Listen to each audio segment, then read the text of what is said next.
It was the afternoon of November 24th, 1971.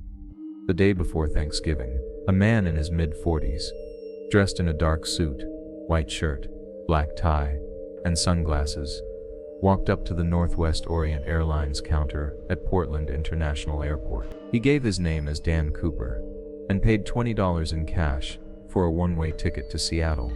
No luggage, just a briefcase. He boarded Flight 305, a Boeing 727, with 36 passengers and 6 crew members. The flight was short, just 30 minutes from Portland to Seattle. He took seat 18C, lit a cigarette, and ordered a bourbon and soda. At first, he was just another quiet businessman on a routine flight. Then about 20 minutes after takeoff, he handed a folded note to a flight attendant named Florence Schaffner. She smiled politely, assuming it was just another man slipping his number to a stewardess. She tucked the note into her pocket. That's when Cooper leaned toward her and said quietly, "Miss, you'd better look at that note. I have a bomb." The note was brief, direct, and terrifying. Cooper claimed he had explosives and would use them unless his demands were met. He opened his briefcase just enough for her to see wires, red cylinders, and what looked like a triggering mechanism. He instructed her to inform the captain. His demands were simple: $200,000 in unmarked bills, 4 parachutes, 2 primary and 2 reserve, and a fuel truck ready upon landing. He wanted them in Seattle. If they didn't comply, he'd blow up the plane. The captain relayed the situation to air traffic control. Quietly, the authorities were notified. FBI agents rushed to arrange the money, the parachutes, and prepare for whatever was coming next. Meanwhile, the passengers remained unaware. The crew told them there was a minor mechanical issue, and the plane would circle the Seattle area for a while. Cooper remained calm. He smoked, drank bourbon, and conversed politely with the flight crew. No shouting, no threats. He even offered to pay for his drink. He seemed oddly relaxed for someone orchestrating a hijacking. At 5:39 p.m., the plane landed at Seattle-Tacoma Airport under heavy rain. The runway had been cleared. Armed agents stayed out of sight as airline personnel delivered the ransom and parachutes. Cooper allowed the 36 passengers to disembark in exchange for the money and gear. Then he gave new instructions. The plane would take off again, this time heading toward Mexico City. It would fly low, no higher than 10,000 feet, and slow, with the landing gear down and the rear staircase lowered.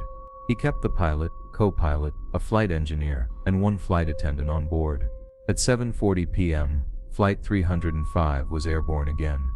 It headed south into the night, flying over the forests of southwestern Washington. Somewhere between 8 o'clock and 8:15 p.m., in complete darkness and through storm clouds, DB Cobra opened the rear air stair and jumped, disappearing into the rain with $200,000 strapped to his body. When the plane landed in Reno, Nevada, the rear staircase was still open. Cobra was gone. All that remained in his seat was a black tie, a tie clip, 8 cigarette butts, and 2 parachutes. The hijacker had vanished, seemingly into thin air. A massive manhunt followed. Vesper's FBI agents, helicopters, dogs, and search teams scoured the rugged forests near Mount St. Helens, where they believed he landed. But the terrain was brutal: thick forests, cold temperatures, steep drops. No trace of Cooper or the money was ever found. Months turned into years. The FBI launched what would become one of the longest and most exhaustive investigations in its history. Codenamed Norjack, short for Northwest Hijacking, the case reviewed over 800 suspects: Vietnam veterans, ex-paratroopers, bank robbers, fugitives, and even airline employees were considered, but none matched all the evidence. The only break in the case came nearly 9 years later. In February 1980, an 8-year-old boy named Brian Ingram was digging in the sand along the Columbia River near Vancouver, Washington. He unearthed 3 bundles of $20 bills, rotting, stuck together, and weathered by time. The total was $5,800. The serial numbers matched the ransom. It was the first and only physical evidence ever recovered from the crime. Strangely, the bills were found far from the suspected drop zone. And the bundles weren't buried. They were partially exposed. Had Cooper buried them and forgotten? Had they washed ashore, or had someone else tried to hide them? The discovery only added more questions. No bones, no gear, no parachute.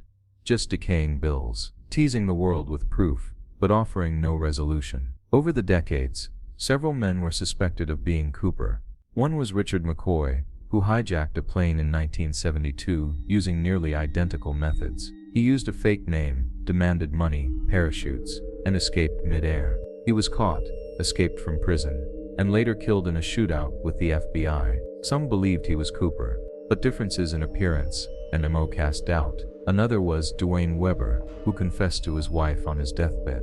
He had a criminal past, and his widow claimed he had nightmares about leaving fingerprints on a plane. Still, no forensic link was ever made.